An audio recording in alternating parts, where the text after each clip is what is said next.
అన్నమయ్య జిల్లాలో తుపాకీ కాల్పులు కలకలం రేపాయి. రాయచోటి మండలం మద్దెలకుంట గ్రామం వద్ద తుపాకీతో గుర్తులేని వ్యక్తుల పాత సామాన్ల వ్యాపారులపై కాల్పులు జరపడంతో ఇద్దరు తీవ్రంగా గాయపడ్డారు. గాయపడిన హనుమంతు, రమణ అనే ఇద్దరిని రాయచోటి ప్రభుత్వ ఆసుపత్రికి తరలించారు. పూర్తి సమాచారం ఇచ్చేందుకు మా కరెస్పాండెంట్ సుధీర్ జరుగుతున్నారు. సుధీర్, ప్రస్తుతం ఎలా ఉంది వారి పరిస్థితులు, ఏం జరిగిందని చెప్తున్నారు?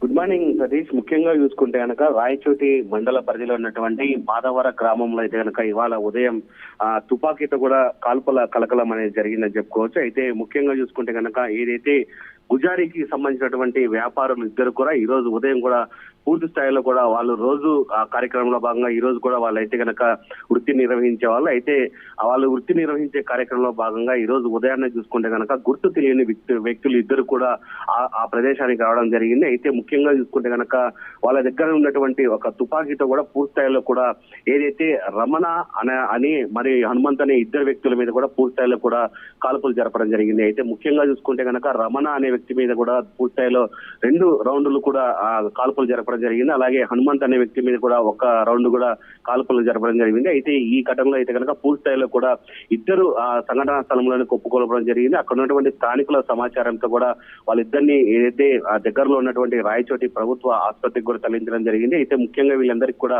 అక్కడ ప్రథమ చికిత్స అందించడం జరిగింది. అయితే దీంట్లో ముఖ్యంగా చూసుకుంటే రమణ పరిస్థితి తీవ్రంగా ఉండడంతో కూడా అతన్ని కడప రిమ్స్ కి అయితే తరలించడం జరుగుతుంది. అయితే ముఖ్యంగా చూసుకుంటే కనుక ఎవరైతే ఇద్దరు అన్నదమ్ములు ఉన్నారో వాళ్ళకు అలాగే ఎవరైతే బైక్ పై ఇద్దరు వచ్చి కాల్చారో వీళ్ళకి ఏంటనే సమాధానం పైన పోలీసులు అయితే కనుక విచారణ చేపట్టడం జరిగింది. అయితే ముఖ్యంగా చూసుకుంటే కనుక ఈ రోజు ఉదయాన్నే రాయచోటి పట్టణంలో ఈ కాల్పుల కలకలం అయితే కనుక పూర్తిస్థాయిలో పెద్ద ఎత్తున కూడా చర్చ జరుగుతుందని చెప్పుకోవచ్చు.